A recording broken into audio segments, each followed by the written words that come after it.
జై భారత్ హైదరాబాద్ ఛానల్ తోటి భారతీయులందరికీ నమస్కారాలు తెలియజేస్తూ, మిత్రులారా, ఈ దేశంలో ఇటీవల జరిగినటువంటి పహల్గాం దాడి ఏదైతే ఉన్నదో ఆ దాడిలో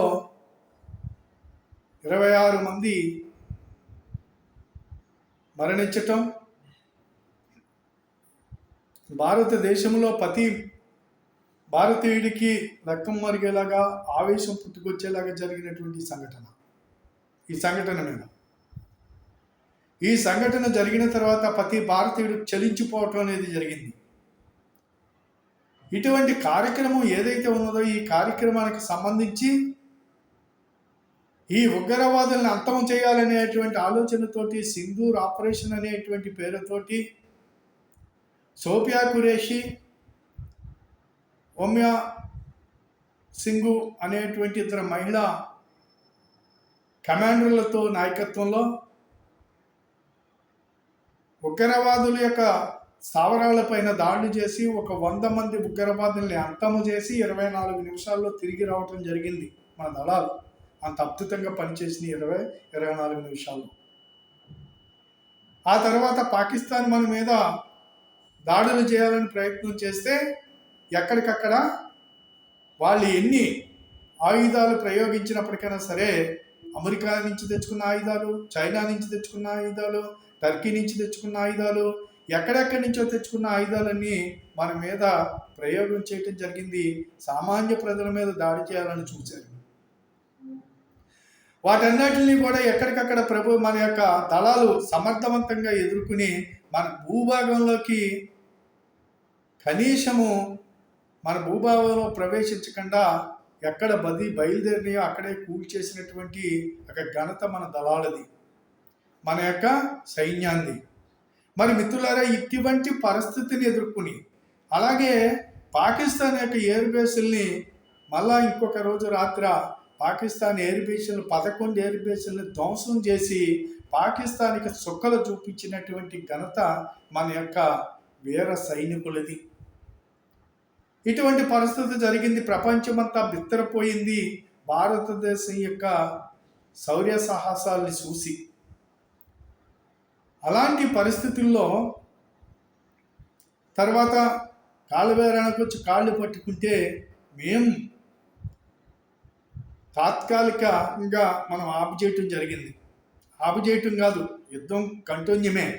కానీ మన మీదకి వాళ్ళ గుండు పెట్టాలని చూస్తే మనం గోలు పెట్టి కొడతామని చెప్పి మన యొక్క ప్రధానమంత్రి హెచ్చరించడం జరిగింది, విరామం జరిగింది. కానీ ఎప్పుడు వాళ్ళు పిచ్చి చేష్టలు చేసినా ఎదుర్కోవటానికి సిద్ధంగా ఉండటం కూడా మనం చేస్తూ ఉన్నాం. ఇలాంటి పరిస్థితుల్లో వాళ్ళందరూ కూడా వాటమిని అంగీకరించి వాళ్ళ పరిస్థితులను వాళ్ళు ప్రపంచ మీడియాకి తెలియజేస్తున్నారు. వాళ్ళు బోరుని ఏడుస్తున్నారు. ఈ సందర్భంగా మన దేశంలో ఉన్నటువంటి ప్రతిపక్ష నాయకుడిగా వెలగబెడుతున్నటువంటి రాహుల్ గాంధీ ఎవడైతే ఉన్నాడో, వీడు చేసేటువంటి అదొక పని ఏమిటంటే పాకిస్తాన్ దగ్గర వీడు కొంత డబ్బు తీసుకున్నాడని తెలుస్తుంది, మధ్యలో చైనా దగ్గర డబ్బు తీసుకున్నాడని తెలుస్తుంది, ఇలాగా అమెరికా దగ్గర డబ్బు తీసుకున్నాడని తెలుస్తుంది. తెలిసి భారతదేశాన్ని వీక్ చేయాలనేటువంటి ఉద్దేశంతో ఒక ప్రతిపక్ష నాయకుడిగా ఈయన్ని ఆ దేశాలు ఉపయోగిస్తున్నాయనేది ఇక్కడ గమనించవలసినటువంటి అవసరం ఉన్నది. ఖచ్చితంగా ఈడు ఏం మాట్లాడతాడు అంటే, ఎన్ని మనలు మనకి కూలిపోయి, ఎన్ని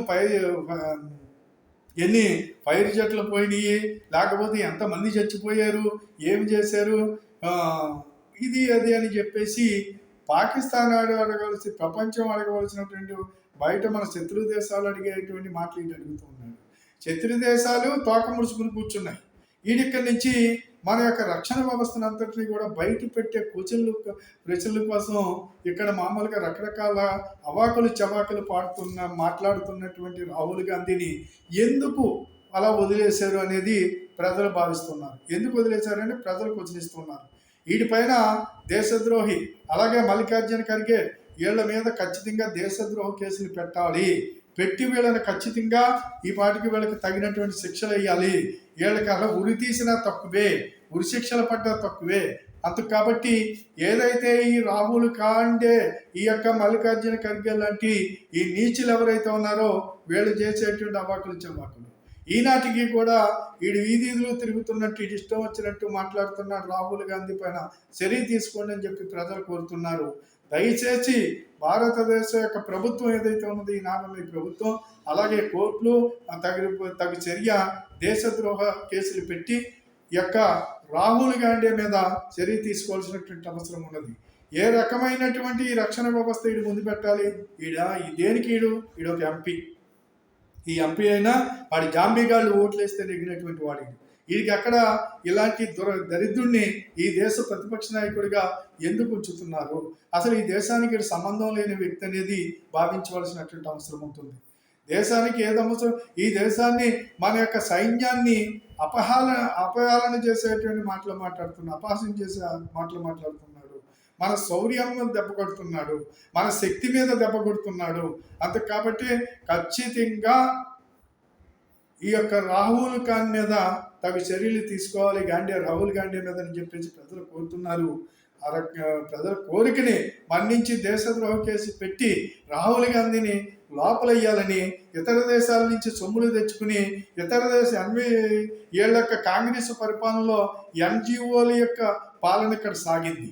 ఈ రాహుల్ గాంధీ అనేవాడు, ఈ సోనియా గాంధీ అని వీళ్ళందరూ కూడా గాంధీగాళ్ళు వీళ్ళ విదేశాల నుంచి ఎవరైతే ఎన్జిఓలు